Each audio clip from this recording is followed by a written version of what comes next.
Shalom, selamat hari Minggu. Sebelum kita beribadah online pada hari ini, marilah kita berdoa dan mengucapkan syukur kita kepada Tuhan. Bapak, terima kasih Tuhan untuk hari ini. Sebentar kami akan memulai ibadah minggu kami online Tuhan hari ini dan mendengar firman-Mu Tuhan yang akan disampaikan oleh Pendeta Niko. Bapak berkati Tuhan ibadah kami pada hari ini, berkati mereka Tuhan, mungkin Tuhan yang membutuhkan Engkau dan belum bisa Tuhan mengikuti ibadah Tuhan pada hari ini Tuhan. Dalam nama Yesus kami sudah berdoa. Haleluya. Amin. Happy Sunday. Good morning, brothers and sisters. Let's worship the Lord.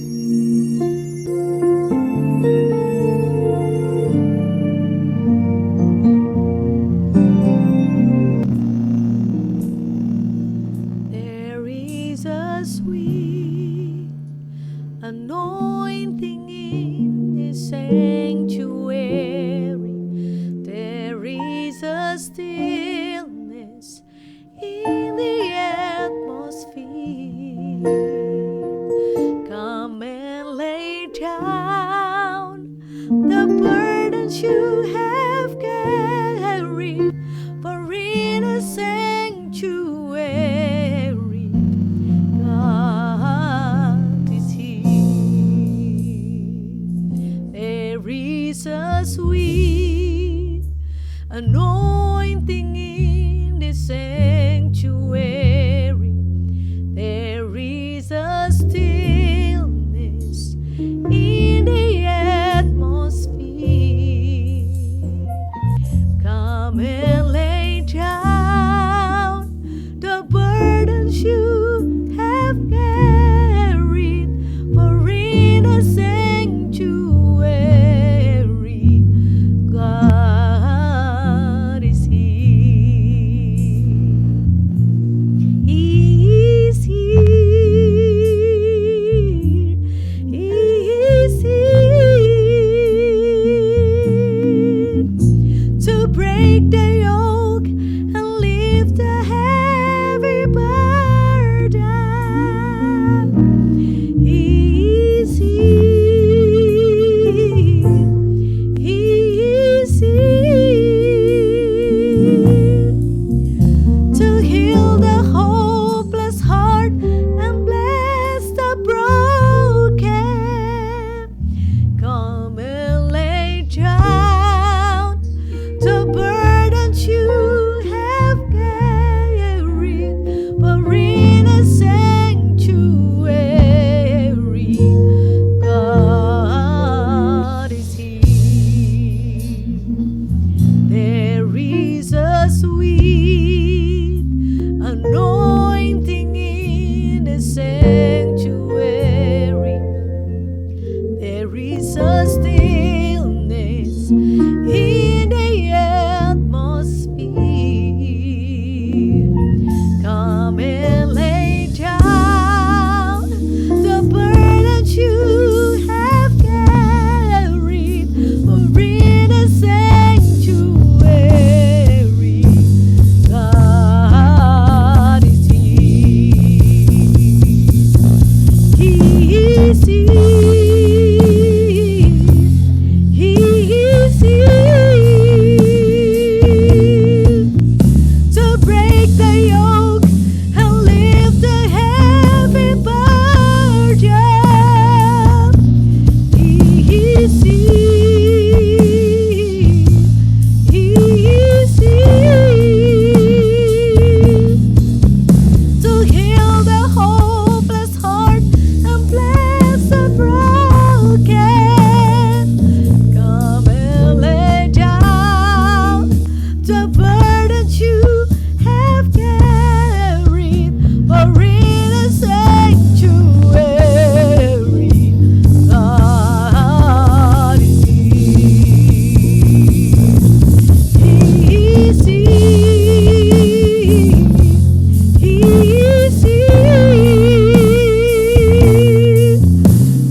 presence of the Lord, that's where you'll find everything that you need. When we see His face, He'll draw near to us in the presence of a holy God. In the presence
your holiness. I will wait for you, Almighty God, in the beauty of your holiness. I will wait for you, Almighty God, in the beauty of your holiness.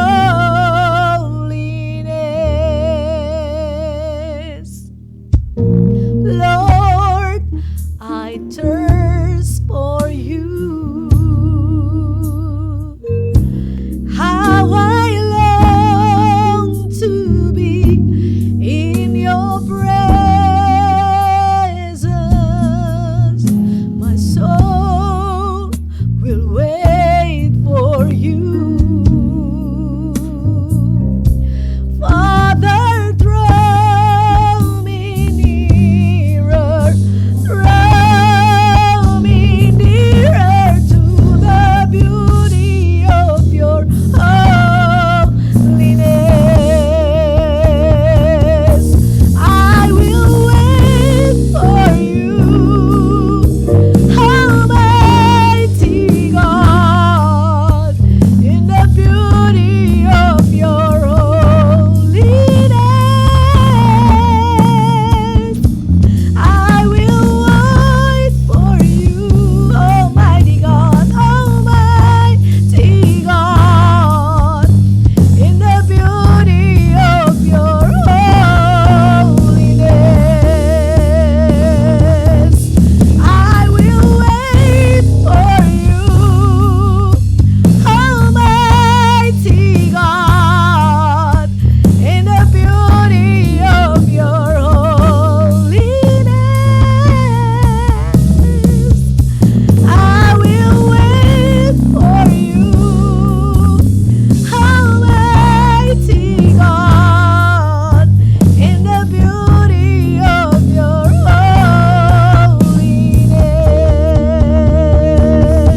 I will worship you, Almighty God, in the beauty of your holiness. I will worship you, Almighty God, in the beauty of your holiness. In the beauty of your holiness. In the beauty of your holiness. In the beauty of your holiness.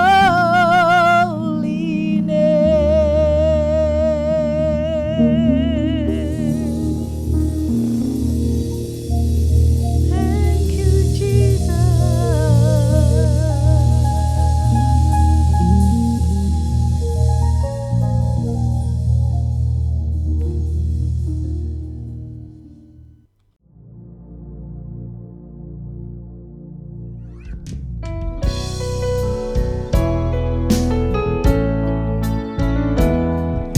Ku bersyukur sebab kau setia. Ku memujimu karena kau sangat baik. Mulialah namamu, ku tinggikan, ku agungkan selama hidupku. Selama hidupku, selama hidupku. Shalom semuanya. tema khotbah untuk bulan Maret 2026 ini adalah wajib hidup sama seperti Kristus telah hidup. Tahun 2026 adalah tahun amanat agung, the year of the Great Commission. Ayat emasnya diambil dari Matius 28 ayat 18 sampai 20 dan Matius 24 ayat 14. Istilah amanat agung dipopulerkan oleh Hudson Taylor, seorang misionaris kedaulatan Cina pada abad ke-19. Hudson Taylor terkenal dengan kutipannya, amanat agung bukanlah sebuah pilihan untuk dipertimbangkan, melainkan sebuah perintah untuk ditaati. Yang dimaksud dengan amanat bukan sekedar perintah, tetapi suatu perintah pengutusan yang diperlengkapi dengan kuasa dan otoritas ilahi, sesuai dengan perkataan Yesus dalam Matius 28 ayat 18 dan 19. Kepadaku telah diberikan segala kuasa di sorga dan di bumi. Karena itu pergilah, jadikan semua bangsa muridku. Setiap kali kita berbicara tentang amanat agung, kita diingatkan tentang hal-hal sebagai berikut. Sesuai dengan Roma 8 ayat 29, maka kita sebagai orang-orang pilihan Tuhan sudah ditentukannya dari semula untuk menjadi serupa dengan gambar Yesus. Artinya, kita harus menjadi murid Yesus. Jadi goal kita sebagai orang percaya adalah menjadi murid Yesus. Siapa yang dimaksudkan dengan murid Yesus? Sesuai dengan 1 Yohanes 2 ayat 6, murid Yesus adalah mereka yang hidupnya sama seperti Kristus telah hidup. Kalau kita hidup sama seperti Kristus telah hidup, maka kita akan menjadi serupa dengan gambarnya. Artinya kita menjadi murid Yesus. Tugas utama dari murid Yesus sesuai dengan Matius 28 ayat 18 sampai dengan 20 adalah menjadikan orang lain menjadi murid Yesus. Ini adalah amanat agung Tuhan Yesus. Jadi tugas utama dari murid Yesus tanpa memandang profesinya adalah menyelesaikan amanat agung. Untuk bisa menyelesaikan amanat agung, tidak bisa dengan kekuatan sendiri, tetapi harus dengan kuasa Roh Kudus. Hari-hari ini kita berada di era Pentakosta ketiga. Pentakosta ketiga akan memberikan kepada kita kuasa untuk menyelesaikan amanat agung. Target untuk menyelesaikan amanat agung adalah tahun 2033. Untuk menyelesaikan amanat agung sampai dengan tahun 2033 harus dengan metode Yesus. Sebagai murid-muridnya yang menerima amanat agung dari Tuhan Yesus, kita harus belajar cara Yesus melakukannya, sehingga kita bisa menjangkau dunia dalam 7 tahun ke depan sampai tahun 2033. Pada General Assembly yang ke-14 dari World Evangelical Alliance di Korea Selatan tanggal 27 sampai dengan 31 Oktober 2025 yang lalu, temanya adalah The Gospel for Everyone by 2033. Di sini Rick Warren menyampaikan tentang metode Yesus untuk menyelesaikan amanat agung yang berlaku di mana saja dan kapan saja. Metode ini disingkat dengan PEACE. P, pass on the good news. Sampaikan kabar baik, Injil kepada orang lain. E, equip disciples. Perlengkapi para murid agar mereka bisa bertumbuh dan melayani. E, alleviate suffering. Ringankan penderitaan orang lain dengan menolong mereka. C, continually pray. berdoa terus-menerus. Establish new churches. Dirikan gereja-gereja baru. Jadi ada 5 hal metode Yesus untuk menyelesaikan amanat agung. Yang pertama, sampaikan kabar baik Injil kepada orang lain. Yang kedua, perlengkapi para murid agar mereka bisa bertumbuh dan melayani. Yang ketiga, ringankan penderitaan orang lain dengan menolong mereka. Yang keempat, berdoa terus-menerus. Dan yang kelima, dirikan gereja-gereja baru. Supaya kita bisa melakukan seperti yang Yesus lakukan, maka seperti apa yang tertulis dalam 1 Yohanes 2 ayat 6, bahwa kita wajib hidup sama seperti Kristus telah hidup. Ku mau hidup seturut kehendak Tuhan.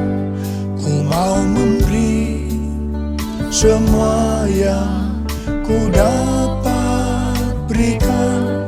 Ku mau cinta Dia lebih dari semua.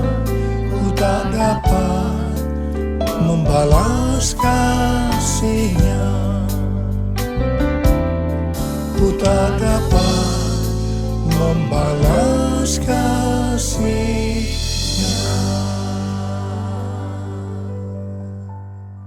Hal-hal yang dilakukan Tuhan Yesus pada waktu Dia berada dalam dunia ini adalah sebagai berikut.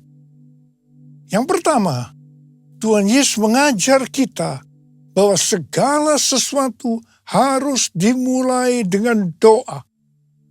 Katakan amin. Untuk memulai hari yang baru, pagi-pagi benar Tuhan Yesus akan berdoa lebih dahulu. Tuhan Yesus berkata, apa yang Dia katakan, apa yang Dia lakukan, semua itu berasal dari Bapa. Yang berarti apa yang Tuhan Yesus katakan dan apa yang Tuhan Yesus lakukan, semua berasal dari doa, hubungan yang intim dengan Bapa. Kata peace dibuat sebagai singkatan supaya mudah diingat, bukan sebagai urutan metode yang harus dijalankan. Bagi saya, yang menjadi prioritas utama yang harus dilakukan lebih dahulu adalah continually pray atau berdoa terus-menerus. Baru keempat hal lainnya dilakukan sebagai hasil dari doa tersebut. Pada bulan November tahun 2025 yang lalu, ada pertemuan Advancing the Kingdom Initiative atau ADKI di Louisiana, Amerika Serikat, yang dihadiri oleh lebih dari 400 hamba Tuhan dari lebih dari 100 negara yang mewakili sekitar 180 juta orang. Salah satu kesimpulan dari hasil pertemuan itu, mereka sepakat bahwa untuk menyelesaikan amanat agung sampai dengan tahun 2033 harus dimulai dengan doa, puasa, dan mengandalkan Roh Kudus. Hal yang kedua yang dilakukan oleh Tuhan Yesus pada waktu Dia berada di dalam dunia ini, yaitu Tuhan Yesus memberikan contoh dalam hal memberi. Keselamatan yang kita dapatkan karena Tuhan Yesus memberi. Apa yang diberikan? Ia memberikan nyawanya untuk kita. Sekali lagi saya mau katakan, Tuhan Yesus memberikan nyawanya untuk keselamatan kita. Kemudian, apa yang harus kita lakukan untuk membalas semua ini?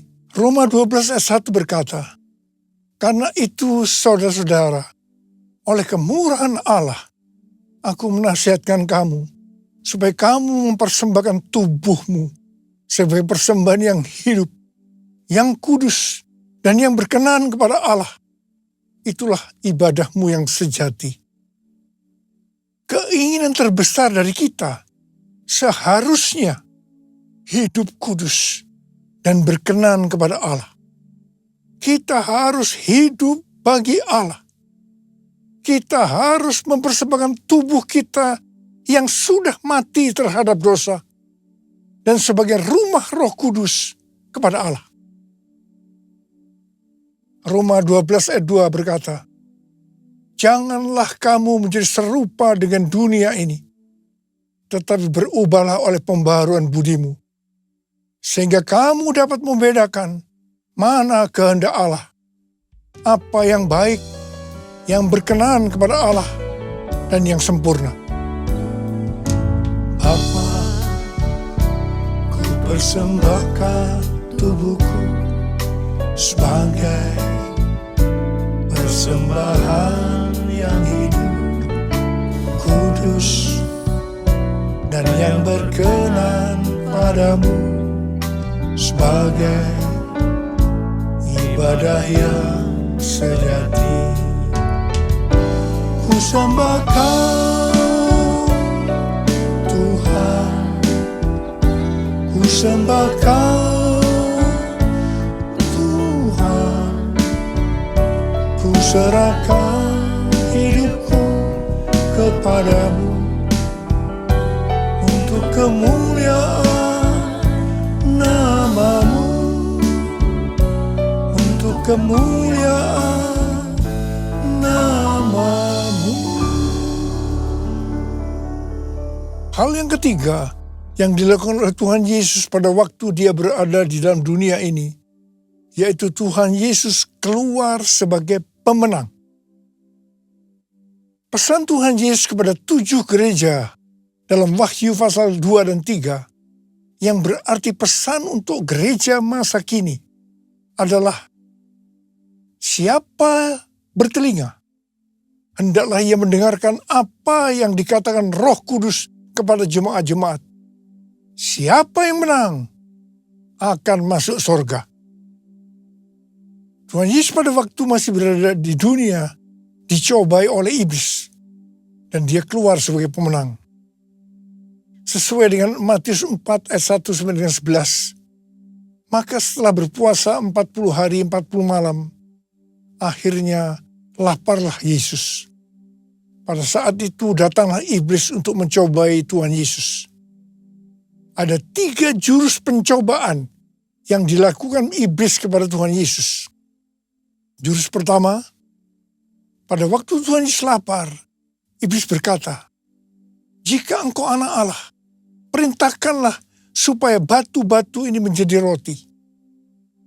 Tuhan Yesus menjawab, "Ada tertulis, manusia hidup bukan dari roti saja, tetapi dari setiap firman yang keluar dari mulut Allah."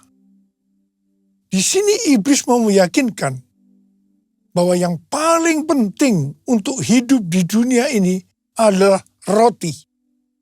Yang berbicara tentang makanan, pakaian, kekayaan, harta benda.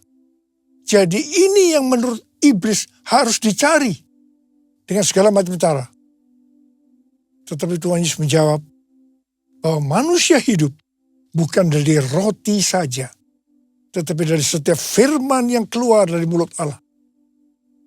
Tuhan Yesus mengingatkan kita melalui perumpamaan yang diberikan tentang seorang penabur benih. Ada benih yang jatuh di antara semak duri. Benih itu tumbuh, tetapi karena terhimpit oleh semak duri, maka ia tidak berbuah. Ini diartikan sebagai orang yang oleh karena tipu daya kekayaan, kenikmatan hidup, kekhawatiran dunia, sehingga tidak berbuah. Tuhan Yesus berkata bahwa Dia adalah pokok anggur yang benar. Kita adalah carangnya.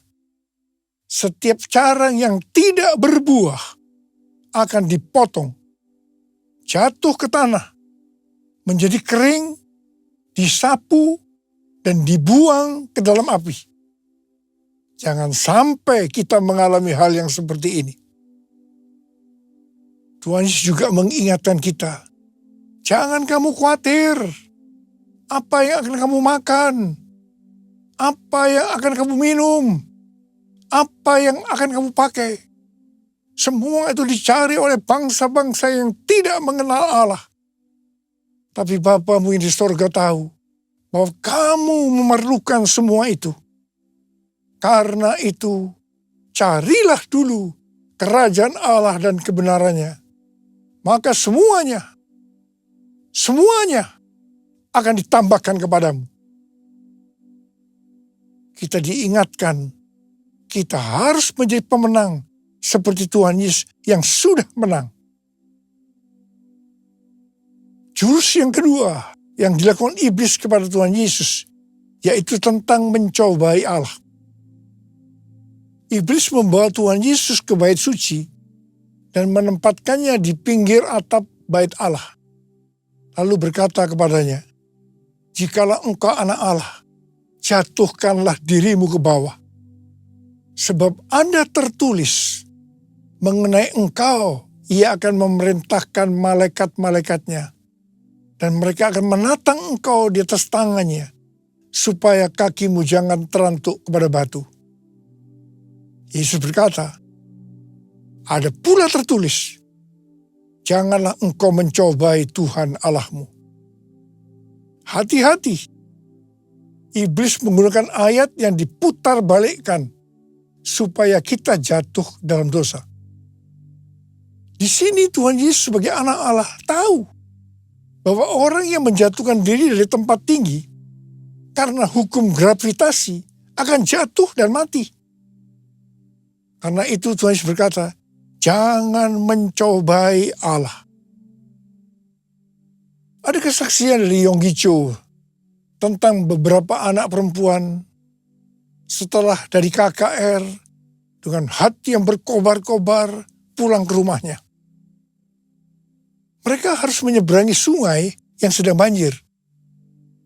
Mereka berkata, kalau Petrus bisa berjalan di atas air, maka kita juga bisa berjalan di atas air. Mereka dengan bergandengan tangan menyeberangi sungai yang sedang banjir. Apa yang terjadi? Semuanya meninggal karena terseret oleh banjir. Ingat, Petrus bisa berjalan di atas air karena Tuhan Yesus yang menyuruh. Jadi Petrus berjalan di atas firman Allah. Jadi jangan berpikir kalau kita anak Allah bisa melakukan apa saja karena akan dilindungi Allah. Sekali lagi, jangan mencobai Allah. Seperti Tuhan Yesus yang keluar sebagai pemenang, maka kita juga harus keluar sebagai pemenang. Katakan amin. Jurus ketiga yang dilakukan iblis kepada Tuhan Yesus. Iblis membawa Tuhan Yesus ke atas gunung yang sangat tinggi dan memperlihatkan kepadanya semua kerajaan dunia dengan kemegahannya dan berkata kepada Yesus, semua itu akan kuberikan kepadamu jika engkau sujud menyembah aku. Lalu berkatalah Yesus kepada iblis, enyahlah iblis, sebab ada tertulis, engkau harus menyembah Tuhan Allahmu, dan hanya kepada Dia sajalah engkau berbakti. Ingat, penguasa dunia ini adalah iblis yang berusaha agar kita menyembah dia. Menyembah iblis. Wahyu 18 ayat 4 berkata, lalu aku mendengar suara lain dari sorga berkata, keluarlah kamu, hai umatku, keluarlah dari dalamnya, supaya kamu jangan mengambil bagian dalam dosa-dosanya, dan supaya kamu jangan turut ditimpa malapetaka-malapetakanya. Ini peringatan buat kita, agar jangan mengikuti sistem dunia yang bertentangan dengan firman Allah, karena penguasanya adalah iblis. 3 jurus pencobaan yang dilakukan iblis pada Tuhan Yesus akan terus-menerus diperhadapkan kepada kita. Karena itu kita harus keluar sebagai pemenang. Sebagaimana Tuhan Yesus menjadi pemenang. Untuk bisa menyelesaikan amanat agung dengan target 2033, kita harus menjadi pemenang. Ku menang bersama Yesus Tuhan. Ku menang di dalam peperangan. Ku menang atas segala setan. Haleluya, haleluya, ku menang. Haleluya, dia bangkit. Haleluya, dia hidup. Haleluya, dia naik. Roh Kudus turun. Roh Kudus turun. Roh Kudus turun. Mari angkat tangan kita. Oleh sembah dia. Berbahasa roh. Yang sudah berbahasa roh. Yang belum berbahasa roh jangan diam. Haleluya, haleluya, ralabalabala. Haleluya, kuralabalabalabalabala. Hurialalalabalabalabalabalabala. Hurialalalabalabalabalabalabala. Hurabalabalabalabalabalabala. Hurialalalabala. Tuhan, kami berdoa buat anak-anak-Mu. Kami mengerti bahwa kami semua wajib hidup sama seperti Kristus telah hidup untuk bisa menyelesaikan amanat agung dengan metode Yesus. Tuhan, terima kasih berikan kami kuasa untuk menyelesaikan amanat agung. Terima pengurapan Tuhan, terima kuasa dalam nama Yesus, haleluya, amin.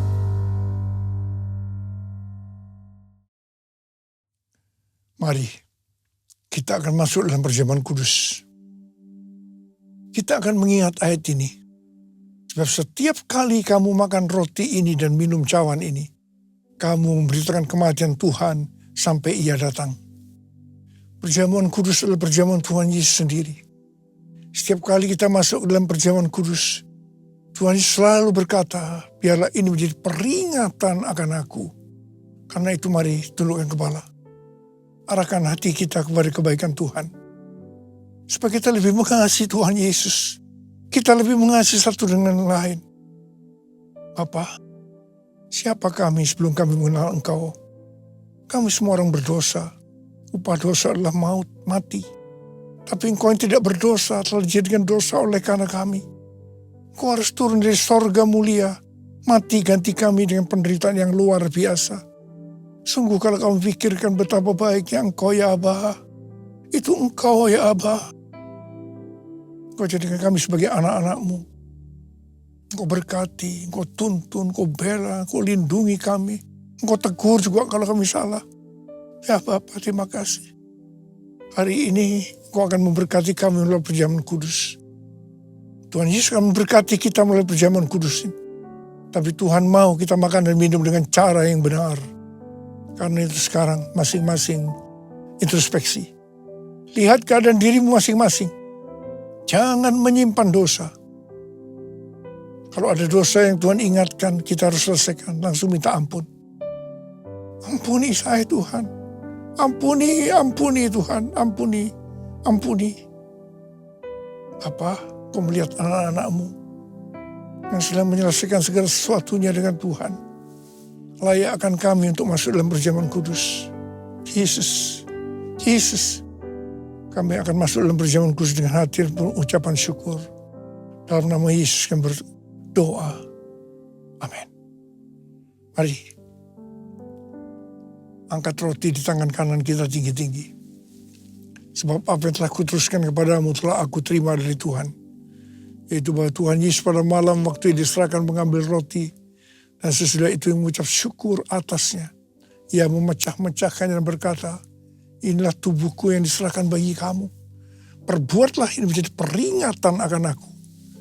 Sudah dikasih Tuhan. Bukankah roti yang kita pecah-pecahkan ini adalah persekutuan kita dengan tubuh Kristus. Mari kita makan dalam nama Yesus.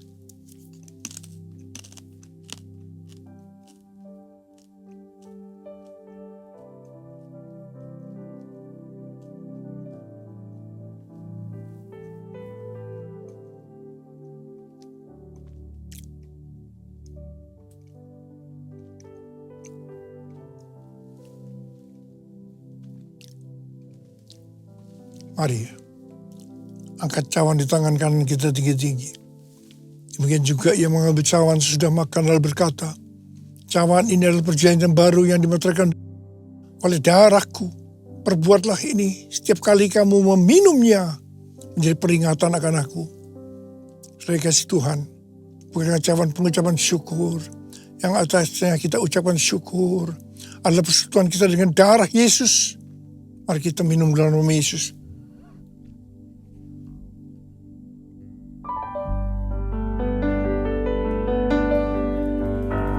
Ucapkan syukur dan terima kasih dengan suara.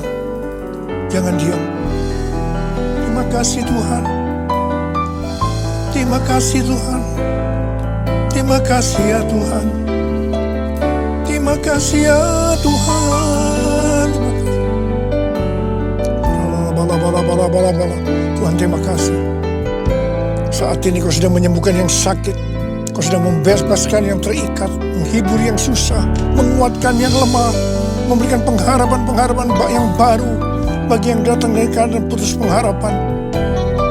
Bapa terima kasih. Terima kasih, terima kasih Bapa buat kebaikan.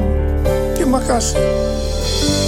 Terima kasih Yesusku. Terima kasih Yesusku. Puji syukur hanya bagi Tuhanku. Terima kasih Yesusku, terima kasih Yesusku. Puji syukur hanya bagi Tuhanku. Terima kasih Tuhan. Terima kasih Yesusku. Terima kasih Yesusku. Puji syukur hanya bagi Tuhanku. Terima kasih Yesusku. Terima kasih Yesusku. Puji syukur hanya bagi Tuhanku. Puji syukur hanya bagi Tuhanku. Puji syukur hanya bagi Tuhan.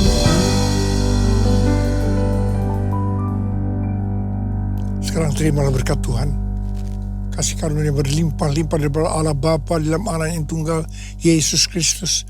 Persekutuan yang manis dengan Roh Kudus menyertai kita mulai hari ini sampai Tuhan Yesus datang menjemput kita di awan-awan dan bahkan sampai selama-lamanya. Yang percaya bersama-sama katakan amin.